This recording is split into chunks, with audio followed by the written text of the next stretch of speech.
Hey, you're just in time. Let's jam.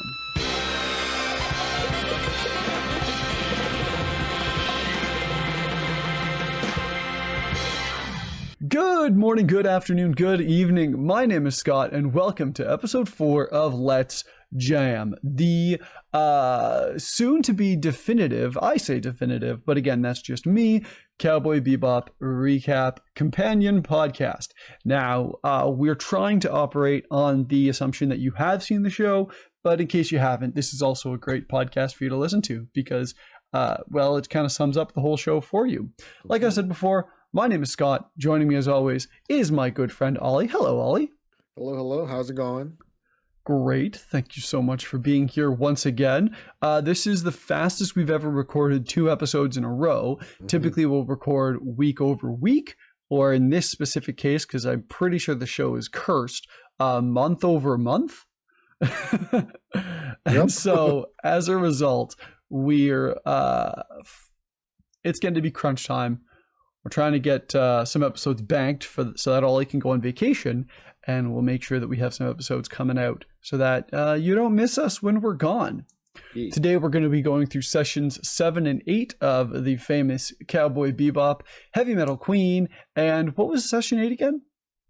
Session 8 is Waltz for Venus. Waltz for Venus. We've got an upbeat, fun, crazy episode. And what did you refer to it as? Depresso Espresso. Depresso Espresso episode. Oh man, it definitely felt like the blues as far as an episode of anime. It's like cold espresso. Like, yeah. You don't like cold coffee? Not a fan of cold coffee, my guy.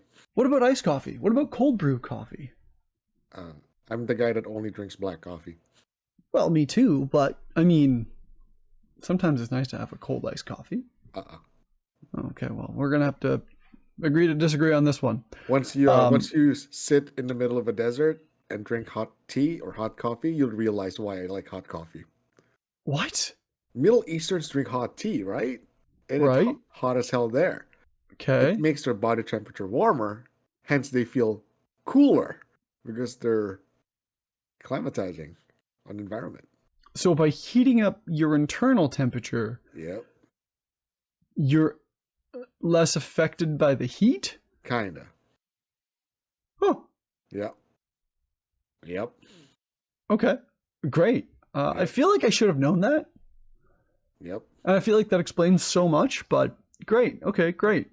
As always, if you are a fan of what we're putting out here at Helga House Productions, the best way to support us is through our Patreon, which will be in the show notes. It's patreon.com/Helga House. And with that, you get extended episodes of Let's Jam. You get Patreon exclusive specials of paper cuts, and there'll be a lot more great things to come down the line as well. But all you got to do is visit that link and join us to get on the inside track of everything that we are creating here at Helga House Productions. And if you're watching the video of this episode, subscribing to the Helga House channel and dropping a comment down below is great. Interactions, people. Liking the video, all that good stuff. Interact with us because we'd love to interact with you. I might actually cut that whole section because it's kind of dumb, and I'm going to say it again at the end of the show anyway. It's all good. Leave it there. Without further ado, what do you say we get into these sessions? There's a lot that happens. There's a lot that happens. And there's a lot to get through. And there's a lot of references. And there's a lot of interesting things that go on in these episodes for sure. Mind you, I didn't get a lot of reference from Heavy Metal Queen. So if you got some, let me know. Oh, I've got some. Okay. Hit it. I've got some. I went down some rabbit holes that I never expected to, but I'm kind of glad that I did. Let's get into session 4. Session 4? Session 7. Episode 4. Episode 4. Session 7. Heavy Metal Queen.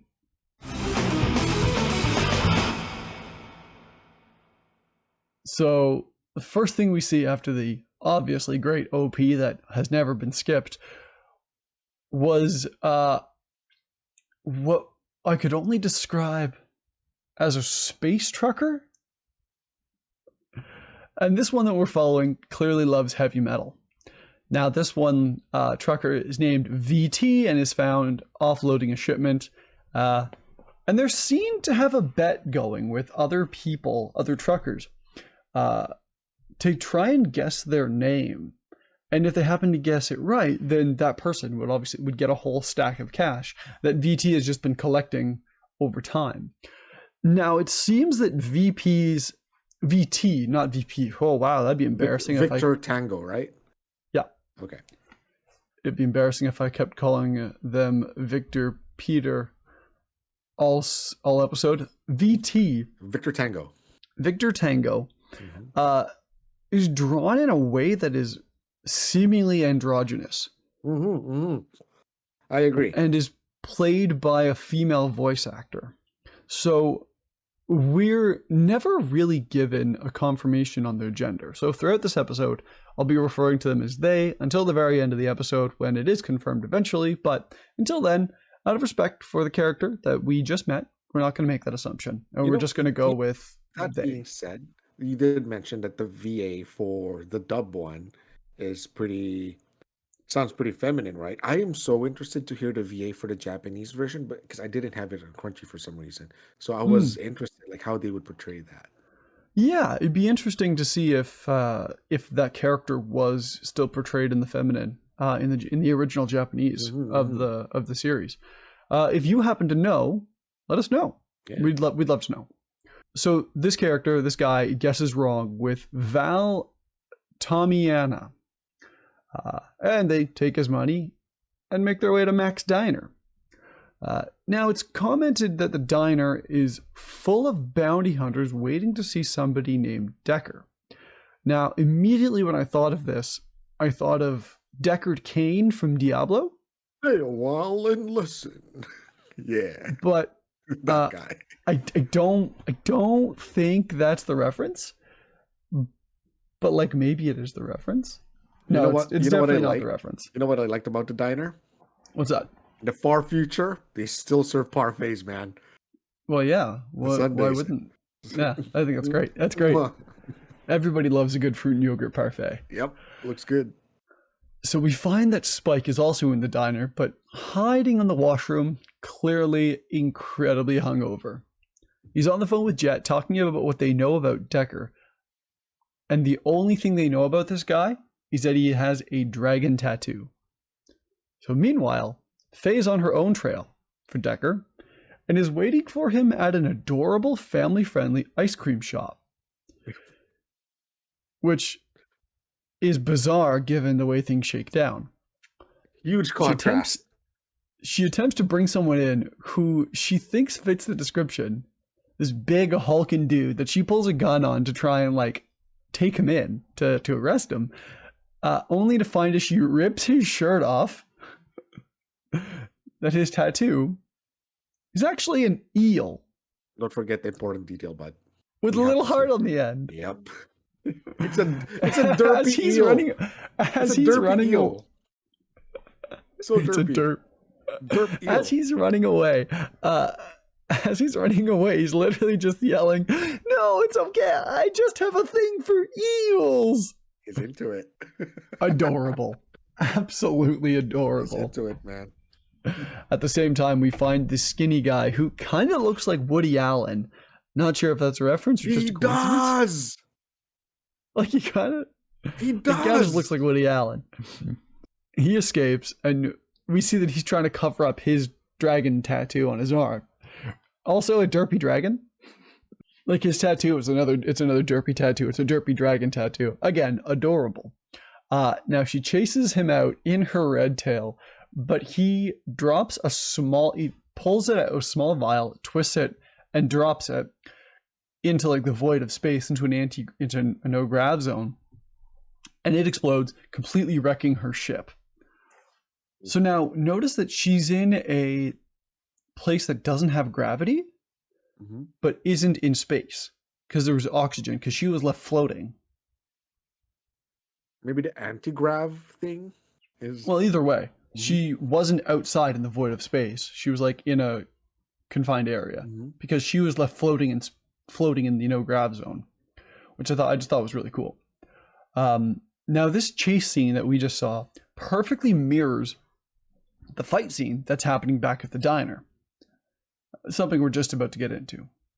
So while making something called a prairie oyster, which is not as Spike describes it typically, if you know what a prairie oyster is, you know what I'm about to talk about. Ollie, do you know what a prairie oyster is? Yep. Great. I have served those. Really? People actually buy them? Man, yeah. Old timers. Okay. All right. Yep. If you don't know, prairie oyster is bull testicles. Yep. I don't know who thought that eating those was a good idea. I don't know who was the first person to think, I want to eat that. With that. He's making himself a prairie oyster at the bar, and as this is happening, a waitress called Muriel is being harassed by some folks calling themselves the Memphis Brothers. Now VT steps in to defend her, and a brawl breaks out with a similar song playing in the background. Now that song is called Doggy Dog, and it's I believe it's the song that plays in the commercial eye catch of episode 1. Mm-hmm. I'm pretty sure it's episode 1. And now we finally actually hear the whole song, and it's a pretty good track. Spike gets involved when somebody crashes into him, which causes him to drop his egg, the egg that he was trying to get the yolk out to make his prairie oyster with. And so he gets involved in the fight and quickly brings it to end by throwing these boys out onto the street. Now Spike sits down at the bar, finally makes his prairie oyster drink, and VT comments that she's only ever seen their husband. They've only ever seen their husband drink one of those. Thinks that they're incredibly gross. Yep. They agree to buy Spike a drink, but rescind the order when they realize that Spike's a bounty hunter, as bounty hunters trade in human lives, which isn't wrong. Yeah, but that's the currency. That's definitely not the nicest way I would have said that. But clearly, this person has no love lost for bounty hunters. Spike accepts that this person just doesn't like bounty hunters, and leaves the diner, only to find that his ship, the Swordfish, has been completely trashed by the Memphis Brothers after the butt kicking he dealt out to them. Now VT finally comes out to find Spike hitchhiking and offers to give him and Faye a ride with their wrecked ships back to the Bebop. Spike and Faye try to discuss the bounty, but VT's music is just way too loud for them to do so. They're really into heavy metal. Now, once the ships are offloaded, VT gets a call from another trucker named Otto saying that he's just been in a hit and run by some crazy driver with a painting of Saraswati on it. Now, Saraswati, if you don't know, is the Hindu goddess of art, music, flowing water, speech, wisdom, and learning. Mm-hmm. So very important character. Weird that they don't really do much else with it except have this painting of this goddess on a truck be like an identifier. You want to know something fun about the references for those trucks? Yeah, of course. Have you heard of Decatora? No. Okay. I'm gonna send you something on Discord. Okay. This is a 20-second video.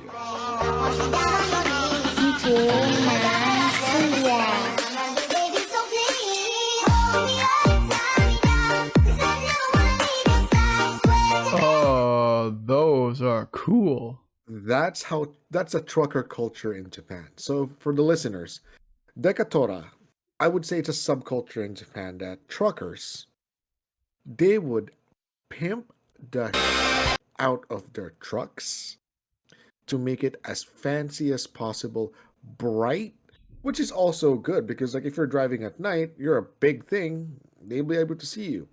So when I noticed on that episode, like the artwork on their containers, I was like, yeah, that's a reference, Decatora. That's Decatora. Okay, wow. You should see these things in action because and These are the things that deliver your bread, your milk, your meat, your everyday mundane stuff.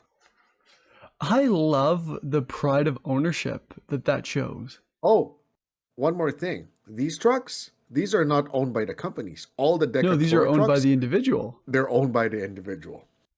That's Yep. really cool. That's the pride of ownership of those guys, man. They do it different there. Oh, that's so good. Oh, that makes me so happy. There's so much love put into those trucks. Aw, Yeah, dude. yay. Carry on. So that's the reference. That's the only thing I got. The reference. That's Okay, the only thing I got. great. That's so good. Trucks. Okay, so Trucks. VT puts out the call to some other truckers, and she gets responses from the Love Machine, from Sneaky Snake, and Spider Mike. Love Which are just Machine. cool Love Sneaky names. Snake. Sneaky Snake. Hey, this is Love Machine calling You Snake. reached the Love Snake. Machine. Are you there, Sneaky Snake? I would just lose my shit over the radio, man. I That's hear so that. good. Because the names are so good. And they do such a great job of like making them all look a little bit different from each other. Yeah. It's By- really good. Oh, it's so good. So good. If you were a trucker, what would your call handle be? Oh, I don't think I can say it. You know those hot dogs at Costco? Yeah. This is Glizzy Kirkland. This is Glizzy Kirkland. Glazy Kirkland. Yep. Yep. Yeah, that dibs on that. Glazy Kirkland. I feel like it's more about syllables and the rhythm of the name than it is about what is being said specifically. Spider Mike, Love Machine. Like you want three Sneaky syllables. Snake. Yeah, you want three syllables. Snaky Snake. Nigga nag. All right, let's carry on. We're having Anyway, too much fun on the trucks, man. Trucks is always a good time. Holy crap. so one thing I noticed from showing all these different truckers is that they all kind of seem to be hoarders as well. They're all collecting one or two things. Their trucks are in various states of disrepair. And I kind of realized that if you were an intergalactic trucker, Well, you're probably alone a lot of the time. dude, that's Unless why you're that's why VD has a cat.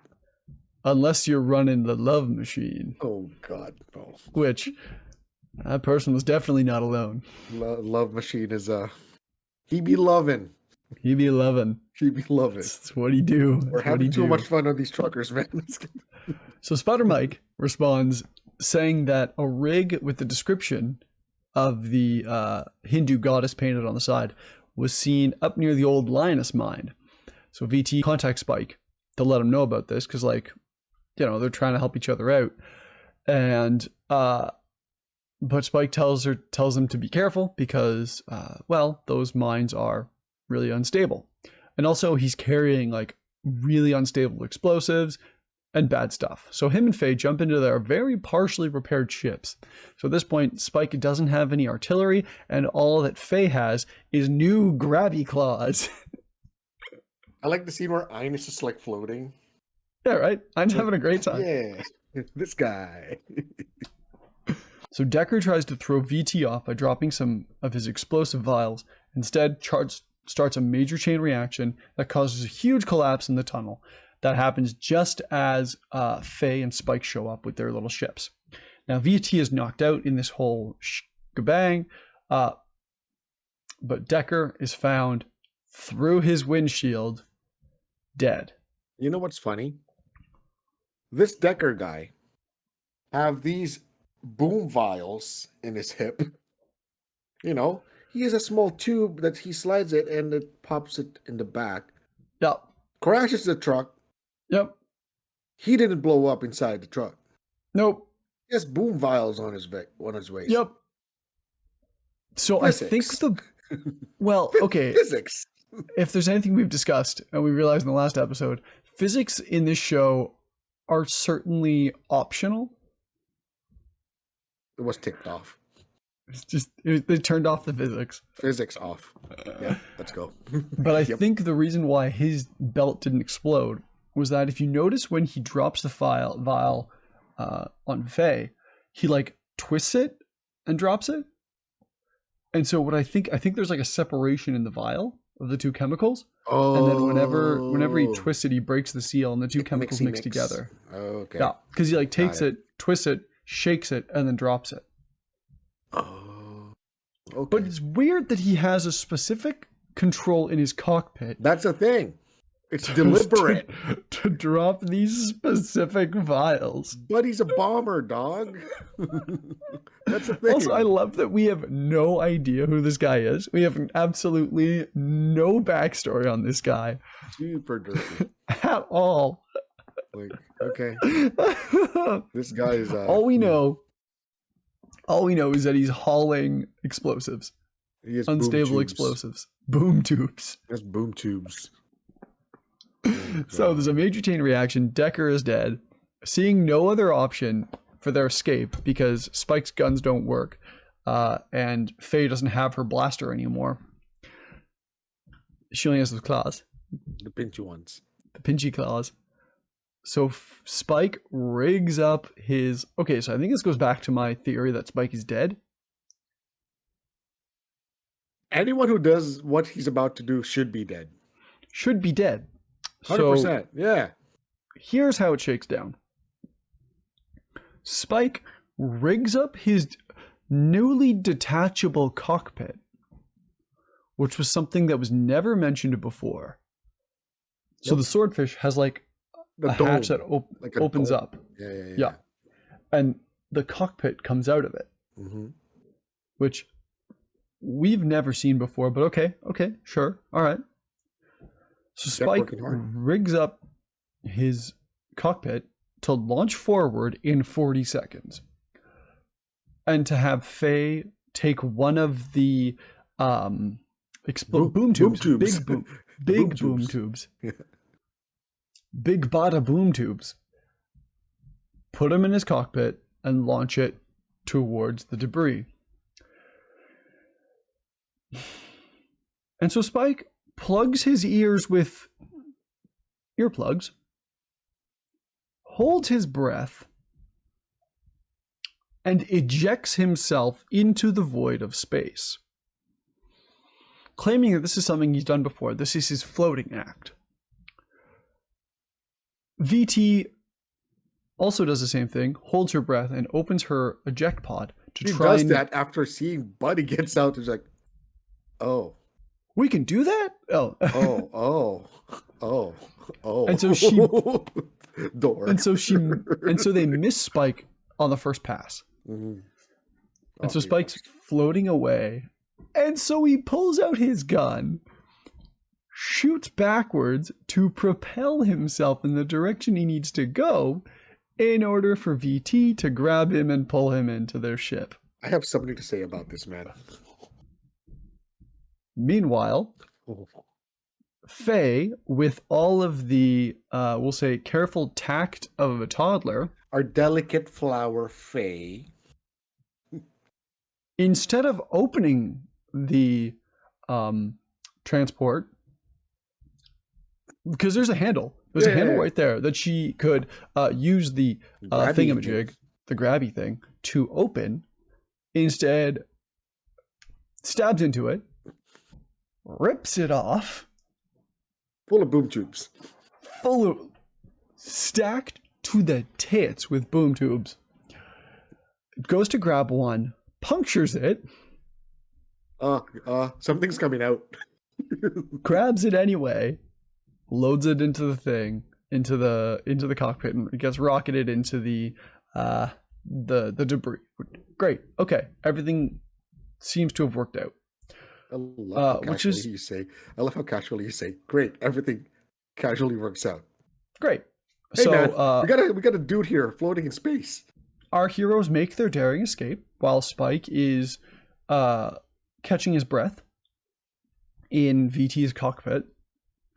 And Spike correctly guesses, based on a locket, that VT is the widowed wife of famous bounty hunter Uriel Trepsichore, with her full name being Victoria Trepsicore.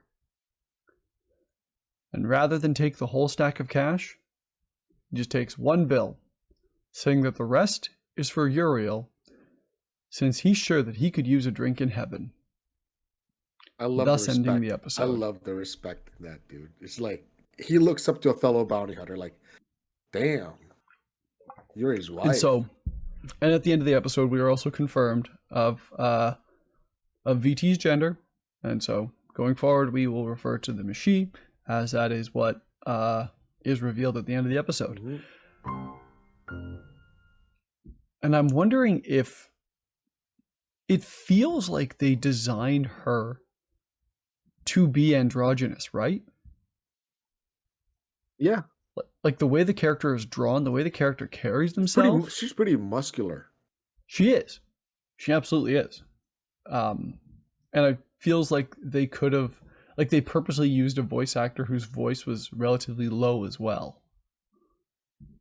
They could have used any voice actor for her, but they chose somebody who was had a deeper voice and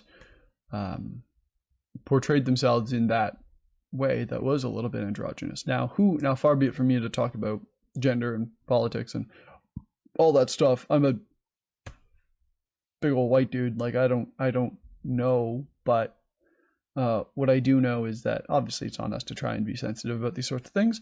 Mm-hmm. And they did a really good job of portraying an androgynous character in this show. Pretty cool.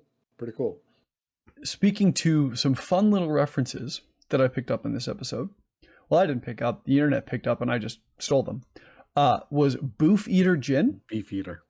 Instead of Beef Eater Gin. I just thought that was great. That was just fun. Now, I want to talk a little bit about where the name Trepsicore came from.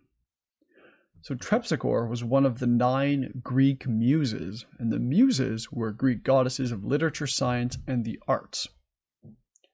So they were named as follows.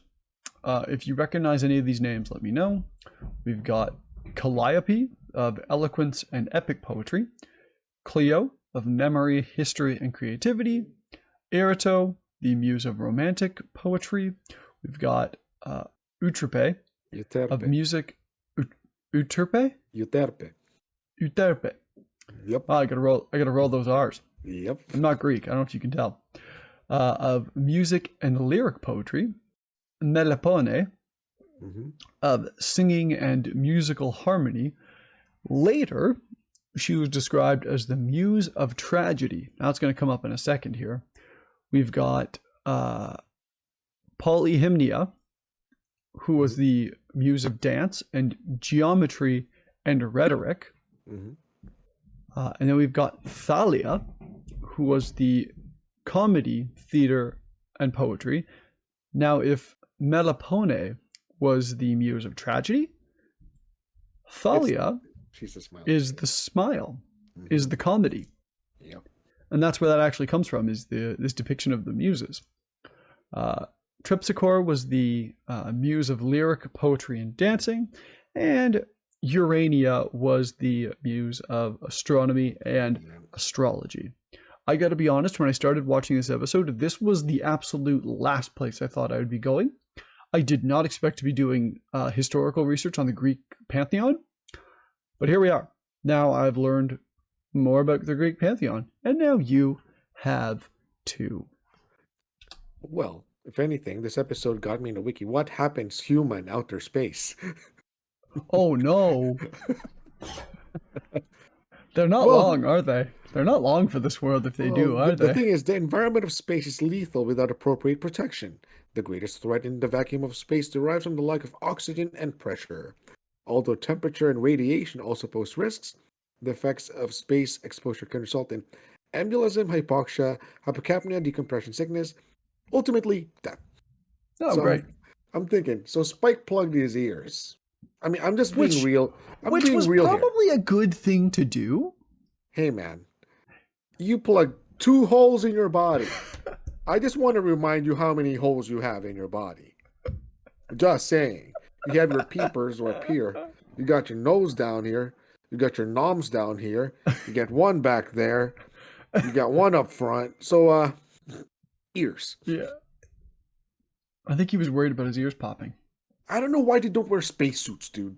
They should wear Well, spacesuits. no, because if they wore spacesuits, they couldn't wear cool clothes. But he's wearing a suit. Yeah, because he's cool like that. Anyways, So that's my one last take on little thing about Spike. this episode. There's a note written on the bathroom stall that Spike is sitting in while he's talking to Faye at the beginning of the episodes. And it reads, I wrote a letter to Heinlein once, asking him if I could use his ideas. I don't remember which song or for which book now, but he wrote back to me and said, oh my God, you are the first person out of thousands who've stolen my ideas who's written and asked.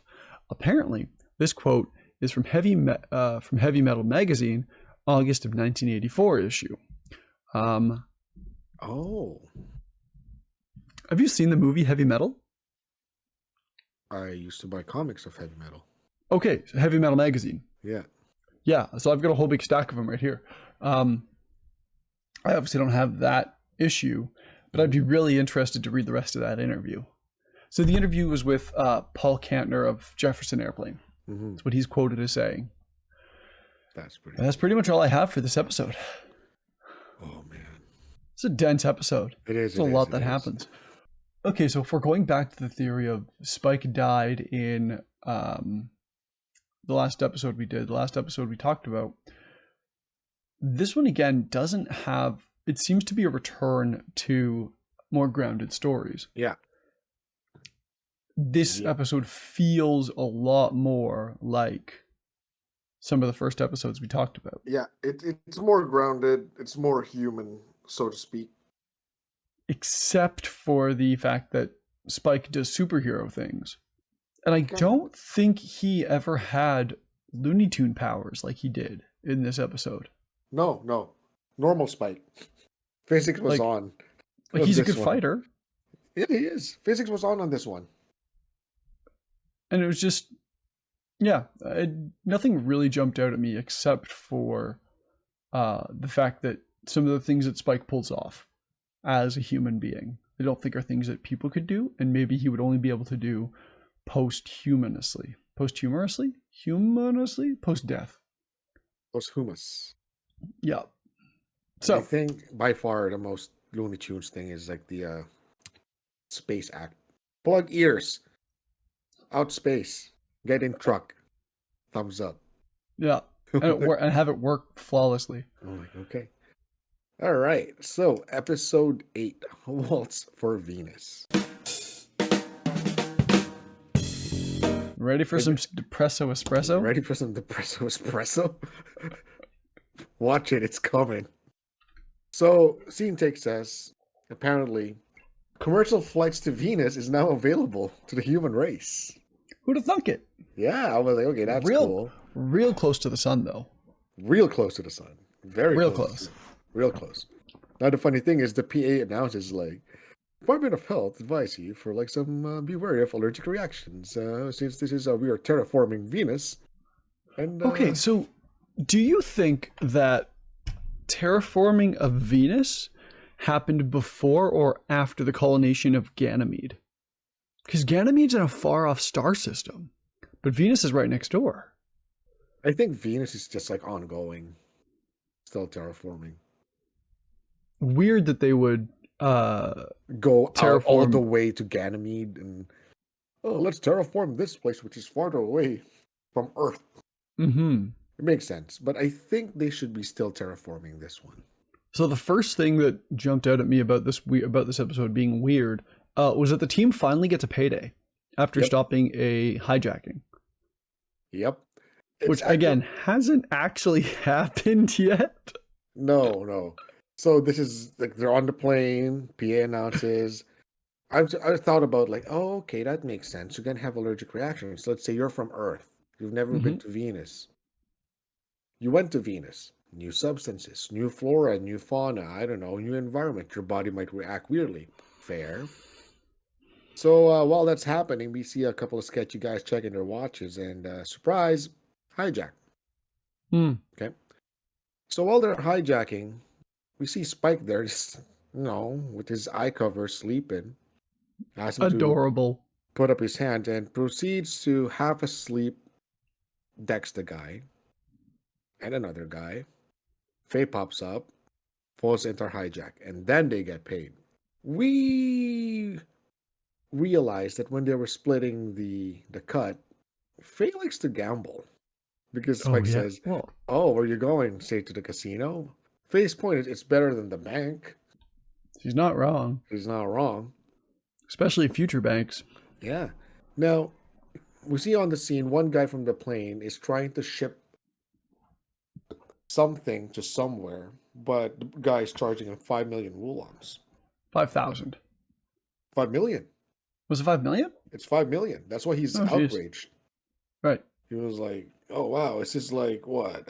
Amazon Prime? Mm. Is this Prime from Venus to Earth? What's going What on am I here?" paying? UPS flat rates? Yeah. So he saw I Spike. don't know anything about shipping costs. I shouldn't make jokes like that. Man, can you imagine if time comes and we can ship from planet to planet? It's not gonna be cheap. Let's say your sister lives in, I don't know, Mars. Yep. Yeah. Hey, I'm gonna ship you your birthday present. This is Oh, your. you've got space gates now. It's gonna be funny. So Yep. the buddy shipping the stuff saw Spike like, "Hey, this guy's I cool." saw this guy take down these Yeah. hijackers. So instead of introducing himself, he tried to go after Spike and give him the stabby stab. Oh, right. Yep. Yeah. Spike was like, "Oh, whatever." Just brushes off the guy. Now, apparently, this guy wants to learn kung fu because he was like imitating the Yeah. kung fu stuff. I was like, "God damn, you're so generic, dude. What the hell, man?" Well, if you don't, Yeah. man, if you don't know martial arts and you think that all martial arts are like that, Yeah. it's believable. Unbelievable. Fair enough. But the funny thing is, when they stepped out of the, I don't know if I should call it airport or spaceport. Spaceport. They step out of the spaceport. Spike's having a dart, and then after he start talking because Buddy's bugging, "Hey, teach me kung fu, man." Yep. He has this helium vest, Yeah. and Buddy started laughing, and Because we there's find too out much helium. helium in the atmosphere. Yeah. I was like, huh. So two things about that is that if there was more helium in the atmosphere to a point where it would affect people's voices, inhaling too much of it is toxic and will cause your lungs to collapse. That's what I thought. So I was Two, like, huh. if there is more helium in the air, would that affect like the gravity? Would that affect how floatatious things are? If the air is lighter, Well, helium needs to would be things contained fall? in a Would things vessel. fall slower? Helium is not dense. I would say, if No. anything, Okay. it's lighter than regular air. So I would say things will fall faster Okay. Because because there's less of it. there's less resistance.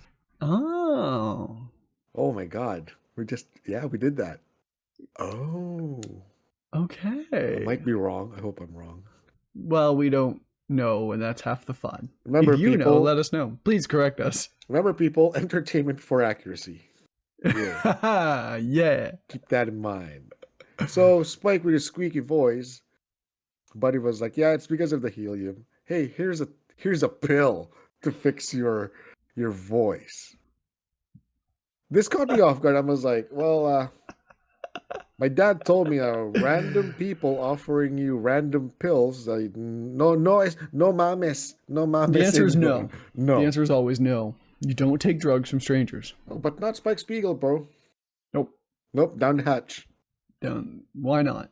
Apparently, it was just cough drops. Thank God. Yep. Well, it works for like a second, but doesn't work. Yeah, and then the scene cuts, which is cute. Jet petting Ein. Yeah. I was like, "Hey, guess what? I've got some good food for you right now. This is gonna be so it ends good." up just being sprouts. Sprouts, and Ein was like perplexed, like, what am I looking at? It's good What am for I supposed to you." do with this? Poor Ein. Now, Jet ended up teaching Rocco. His name is Rocco. Spike. Spike ended up teaching Rocco. Teaching Rocco. Rocco Bonero. Yeah, and then he So started. this kid really wants to learn kung fu, and Jet, and obviously Spike's got the moves. Yeah, he's a carbon copy Bruce Lee, man. And then, Mm-hmm. how do you do that? It's so relaxed. How can I strike if I'm so limp? Yeah. Spike was like, be like water. You know the rest. You've heard Oh this. yes. Everyone has heard this. Yep. He dropped the be like water, my friend. Yep. Suddenly, Rocco sees some three baddies, like, kind of bumped into an old geezer. And then, with the moment he saw those three guys, he handed the parcel that he was holding to Spike Mm-hmm. and tells him to meet him in an old cathedral at the edge of town. And he Yep. bolts off. Then Mm-hmm. the three dudes went after Rocco. Back on the Bebop, Jet was looking at a bounty for a group of five guys. Mm-hmm. One guy on the top has a 500 million Wulong bounty on him, and the four under on the bottom has 100 million each. Mm-hmm. Now, Spike saw Rocco's name on there. Why is He has Rocco wanted? apparently they are a group of people smuggling gray ash, which Right. is a plant that has really insane medicinal value. Right. It's It hard to grow. cures. Yeah, It it cures cures a the lot. Venus. Cures Yeah, the yeah, yeah, Venus sickness. yeah. It costs a lot. It doesn't grow on Venus. It's hard to grow anywhere. So it's pretty crazy. So in that same conversation, Yeah, uh, Spike opens up the package and finds the gray ash. Finds it's exactly it's what it it's a is. living plant in an Yeah. artificial terrarium. Yeah. So now, Faye, with all her glory, let's keep it. Yeah. And Jet was like, "This is a hot item to keep. I Mm-hmm. suggest we don't Don't. hold on to We this. don't want this. We don't want this." So Yeah. Spike was like, "Well, I'm gonna go meet Rocco because I because Well, they're okay. supposed to meet at the This edge of this town." confused me a little bit here. Hmm. So Rocco said, "Meet me at the cathedral tomorrow night at the edge of town." Hmm. But Spike goes to a meeting, goes to like an old shuttle in the Hmm. middle of the desert. How does he know to go to that old shuttle in the middle of the desert? Because that's never mentioned. Rocco never mentions the shuttle. I don't know. Maybe Spike was just like scoping around. Well, because he's like, no, I'm going to go check this place out. But Hmm. how did Spike know about that place? Because even Jet's like, be careful. There are some crazies that live in the desert. I But at think no it's a point, place. It's a place where like maybe exiles live. I think we're going to have to rewatch that at some point. Yeah. Because we can talk about it on the next episode. If Hmm. you know, let us know, obviously. Um, Well, Spike to that old facility. yep. He was held at gunpoint by this lady with a shovel. He was like, "What are you doing here?" "Oh, I'm here to meet Rocco." Mm-hmm. The girl kindly like lined it up. I'm like, "Oh, Rocco, you're Rocco's friend." Yeah. But during that scene, she kind of stumbles, right? You kind of see Yep. like she's pretty frail. Yep. That pans to Rocco running around, gonna take a piss. Yeah. He got jumped. Oof. Bad jump, On too. the urinal, he's you see. This is my thing, man. This is one of my pet peeve. There's like 8 urinals there, dude. Okay. 8. There's a dude here taking a piss. He stood right beside the guy. My guy, you go one stall over At minimum. least one. At At least one. least one stall. At least one. I don't know if you're lonely. Doesn't matter. You Yeah. skip. You skip. Always skip. Always skip. Always skip. Always skip. It just so happened that the guy that was pissing beside him was the head of the smuggling ring. Two other guys come out of like the stalls. And two more guys show up Two more guys behind. show up from behind. So he's jumped. So back to Spike, he's having coffee with the lady, and then the place looks pretty homey. It seems like she lives there because there's like personal effects, belongings, and blah blah blah blah blah. She starts to mention that she's blind. Now, for a person to hold Spike at gunpoint, you're blind. Okay. Well, I think it just goes to show that Spike was never really in any real danger. No. She never planned to hurt him. That was never No. the intention. I think she just heard something and had the gun for protection. Because if Spike wanted to step quietly, silently away from the gun, he could have done that without a problem. At that moment, I realized, oh, Rocco's not a douchebag. No, He's Rocco's just, good. yeah, he's just trying to like fend for his sister. And then, Exactly. while they're having a talk, she says, like, nah, I know Rocco has been hanging with bad company. Yeah. Spike says, like, I might be one of them. But And she she knows. says, you're not that guy, buddy. You're not bad people. You're You're not not that him. you're not You're that not guy. him. You're not him. I can feel those things. Yeah. Okay.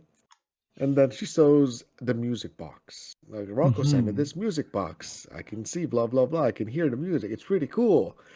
Spike with his sticky fingers Mm-hmm. flips the top and found a packet of seeds. Mm-hmm. And those are the seeds for the gray ash plant. Mm-hmm. Grass plant seedlings. Yeah. Now, she said she sees something beautiful in Rocco. Like, he's a good person with a good Sorry, in heart. Spike. No, in Rocco first. Okay. And then she also sees it in And Spike. she also sees it in Spike. Right. But Spike, being a cool dude, like, I've lost that beautiful thing a long time ago. Then we're gonna. I had beauty, but now it's gone. It's gone. We flash back to Forever. Vicious. Vicious. It's your fault, Vicious. You said front looking. Vicious. Oh, God. Now, there's one more scene. Faye walks Yeah. into a salon. Classic. Oh, yeah. Looking for specific dude. Hey, I'm looking for a guy named Picaro. Mm-hmm. Brushed off. People laughed. All right. Pulls the guy, starts shooting up the crowd. The guy was like, oh, I might know something. I might know somebody. He's down here. So that's the first time Faye like rolled up and started, taking shots. She's very impulsive. Yeah. So that's one. It's gonna happen again. Of course. Now, scene goes back to the Bebop. Spike asking Jet the price of a seasonal gray ash plant. Yeah, what's that? What do these usually go for? Jet says, "What?" He's like, "That's like a gem, dude. That's like super rare." For the seeds of a gray ash plant. Yeah, but how much are they? 8 million wulongs each. I was like, okay. Good to know. Weird that he doesn't explain it, just doesn't tell Jet what's up. No, he didn't. He was just asking about the price. Yep. Now we go back to the scene that Rocco's cornered by a group of dudes, and then they're asking him for the plant. He got clapped. He's not talking. But the moment Buddy says something about his sister, don't touch my sister. Yeah, don't mess with my sister. She has nothing to do with this. Yeah, all that stuff. Now it's different. It's no bueno. You don't talk about my sister. No, and sir. now our repeat offender Faye, we go back to her. So that scene, this is the scene I wanted to talk about. Yeah. Is apparently a reference to the movie Chinatown, where I guess the main character is getting his head kicked in or getting beaten up by a chain link fence by a bunch of dudes. And the main bad guy does a thing similar to the main guy in this situation, where he puts the cigar out on his forehead. I don't think that happens in Chinatown. I don't know. I haven't seen Chinatown in years, but apparently this is a similar scene happens with a guy getting a beating by a chain link fence. Fair. Yeah. Anyway, go on. So our favorite delicate flower, repeat offender. She loves kicking doors, man. Oh yeah. She loves kicking doors. So she kicked the door. Scene pans out to two dudes going at it. Yeah, I think this is the first instance of any kind of homosexuality in the show. Yeah. And for it to be... So first of all, let's look back to when this aired. This would have aired back in the early 90s. Yeah. And so, A, for that to be a scene that they went with, and B, to not draw attention to it, and for them to be super nonchalant about it, is really progressive. Yeah. Especially in that time period. I just think it's cool. I would say, how do I say this? Japan is pretty traditional, right? Right.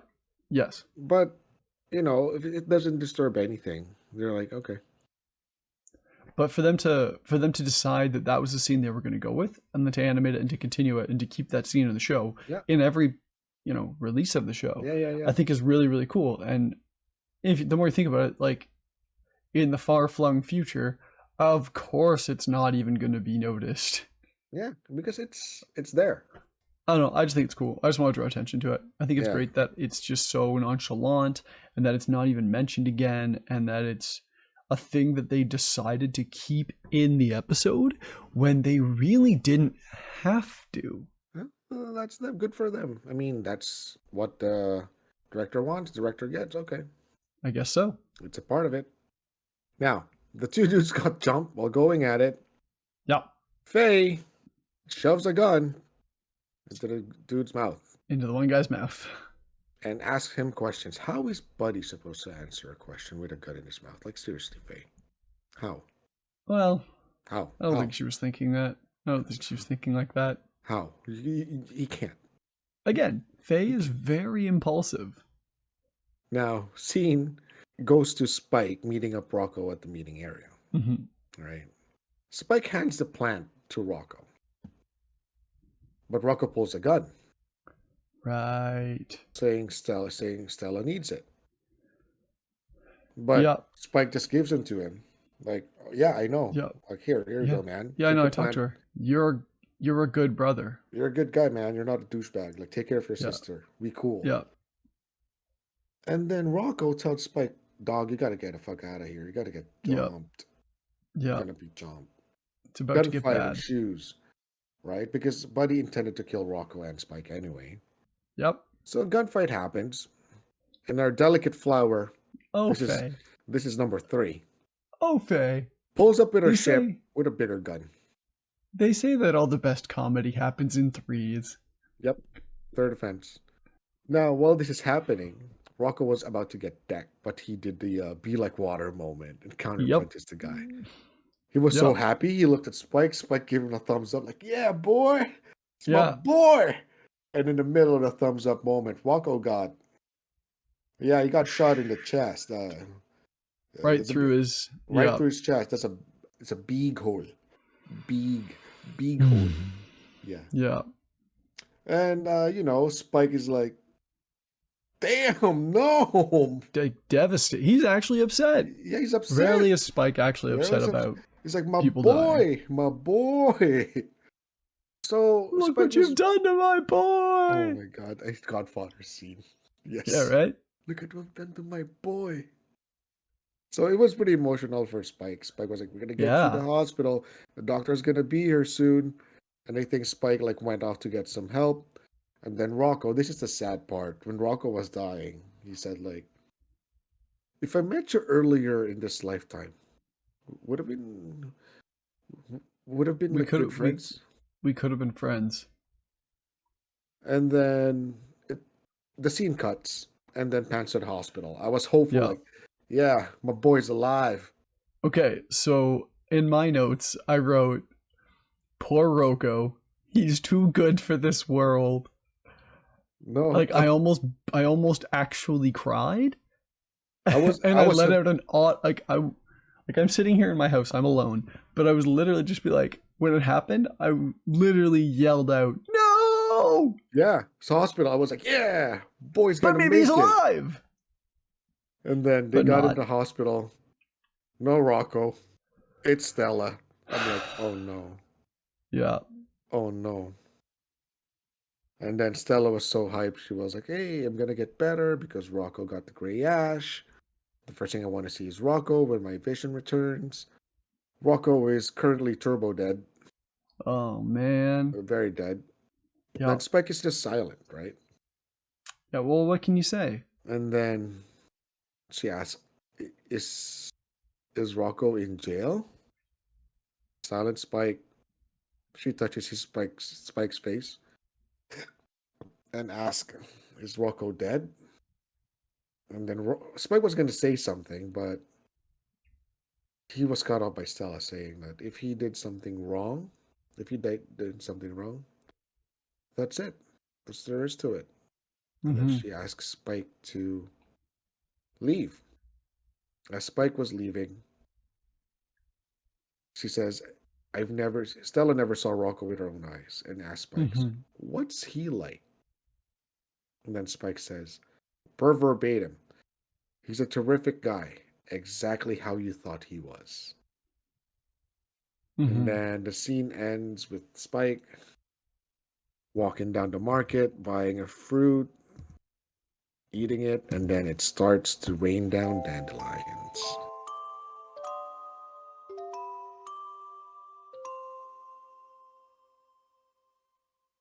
I want to say that with this episode, I love the Venusian skyline and the flora fauna of it. Of like instead of clouds, it's those floating plants, floating islands. Yeah, that was so cool. And like the sky color and like it's just such a beautiful the landscape. Beautiful landscape.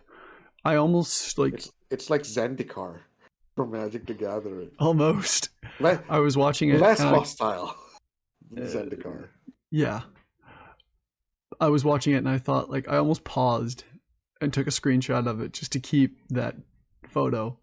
I might go back and do that, actually, just because what an incredible landscape it was. And I think that's something that we haven't really talked about with the show yet, is just how incredible the backgrounds have been. It's pretty good. The backgrounds are pretty awesome. And like the landscape shots and again, let's remember, this was all hand painted and hand drawn, which is unreal. It's a highlight of their skill. It's pretty nice. Yep. And so here we are at the end of another 2 episodes of Cowboy Bebop. Hopefully next week we'll be getting through episodes 9 and 10, or sessions 9 and 10, which I don't remember what they're called right now, but I'm pretty sure one of them introduces Edward, who is a really cool character and is apparently the final main character to be introduced into the series. But that'll be for next time. Do you have anything else to say before we wrap this up, Ollie? Space truckers. Space truckers. Yeah. You heard it here first. Yep. So again, if you're watching the show on YouTube, then thank you so much for enjoying the video version of the show. Maybe leave us a nice comment, subscribe to the channel, like the video, do all the good stuff. And if you are listening to us on Spotify or your favorite podcast app, then leaving a review and following the channel is also really helpful to us. As we mentioned at the top of the show, if you really like what we're doing here, patreon.com/HelgaHouse. And I think that's everything. We've got another great show in the works that we're going to hopefully be recording again tonight. And that's going to be coming out real soon too. Maybe it's already out by the time this comes out. Anyway, we got a lot of great things coming from Helga House here. So thank you so much for listening. We'll catch you in the next one. Yeah, catch you later.